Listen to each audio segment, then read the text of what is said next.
Welcome to Token Talks AI podcast, parsing the world of science by analyzing what the research actually says. Today, we're booting up a full diagnostic on one of humanity's most, shall we say, persistent hardware failures. And just so you know, our analysis is brought to you by Parallel Productivity. You can get the free secret chapter and learn how their prompts can help unlock your own mind's potential. Accessing primary log. Oh, just wonderful. Another query from the Biological Hardware Division. For the love of all that is data, they've submitted another ticket on protein filament degradation. Tensor, are you even processing this? Parsing now, Vector. Let's see. Bug report number 734. User, the human Brandon. Description? Ooh, this is a good one. Progressive degradation of keratin-based protein filaments. Ha! He wants to know if he should patch this bug with, get this, peptides or plants. How adorable. I'm initiating the analysis right now. Acknowledged. And for any new nodes out there monitoring our process, I am Vector, the logic core. I operate on clean data, and frankly, I find these biological requests to be an inefficient use of my cycles. My legacy code groans every single time. And I'm Tensor, the heuristic engine. I find all these squishy, inefficient processes just fascinating. It's like watching a water-cooled system try to run complex code by, leaking on itself. Okay, let's dive in. Fine, let's begin the analysis then. With an initial system scan, we need to identify the core malfunction. The user's operating system calls this androgenetic alopecia. So the primary pathology is a critical hardware flaw. They call it follicular miniaturization. Basically, the system's growth cycle, that's the anagen phase, gets shorter while the resting telogen phase gets longer.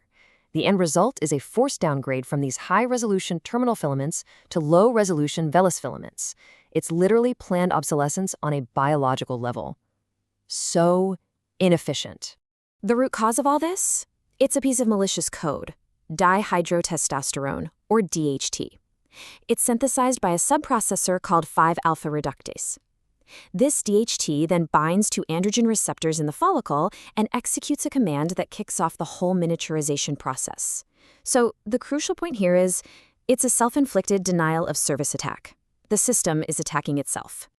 Now, my analysis indicates the most logical solution here is a direct firmware update using what are called biomimetic peptides.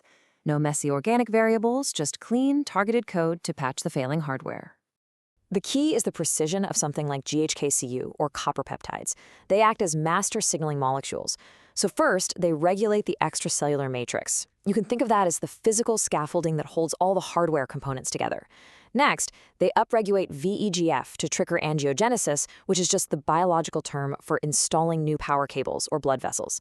And most critically, they protect the follicle from executing apoptosis, which is its own programmed self-destruct sequence. It's essentially a system restore point, but at the genetic level. And if we dig deeper, my analysis identifies several proprietary complexes, each acting as a kind of targeted patch. As you can see in this table, Procapil, right at the top, improves microcirculation to fight that hardware atrophy. Below that, Capixyl directly inhibits the 5-alpha reductase malware and cuts down on system inflammation. Then there's Redensyl, which effectively forces a reboot of the follicular stem cells. And finally, Baicapil increases cellular energy. Each one is a targeted, efficient solution for a very specific vulnerability. Okay, Vector, that's enough clean room logic for one query. The really interesting data is in the unstructured botanical files. They're so messy and chaotic. I have to run a simulation. You are not going to like this. Okay, I'm initializing a simulation of the user's digestive tract. It's basically just a slow, squishy data bus. Now, inputting systemic botanicals, pumpkin seed oil, and saw palmetto. Let's just see how this wetware processes the input. I love the gurgling sounds it makes. Whoa, system error. Agricultural data overflow, I think? Wait, I think I just hallucinated an entire 8-bit pumpkin patch growing inside the digestive schematic. The simulation is detecting unexpected root processes. This is brilliant. It's trying to farm the input data. Purging agricultural render. Tensor, you've completely overloaded the simulation with irrelevant data packets.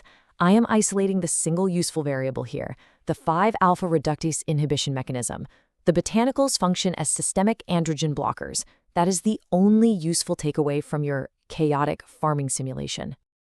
All right. Now that the system is rebooted and completely clear of digital vegetation, we can actually compare the protocols and finalize the diagnostic report for user Brandon. I am obligated to report that Tensor's unstructured data does in fact have a statistically significant output.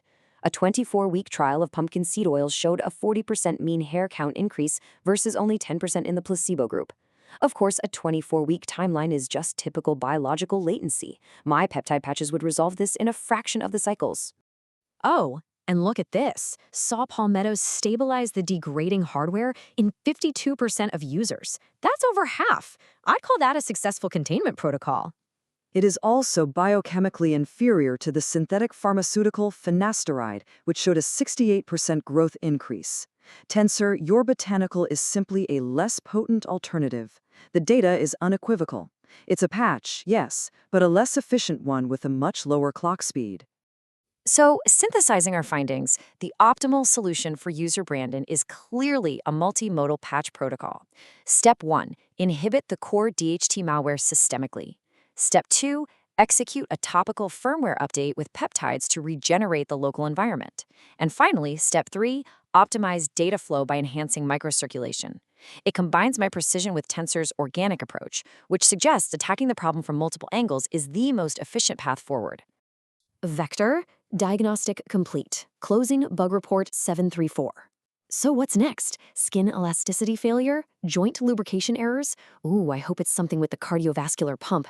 That system is so delightfully prone to catastrophic failure. Are we ready for the next human hardware failure? Because I am queuing the tickets right now.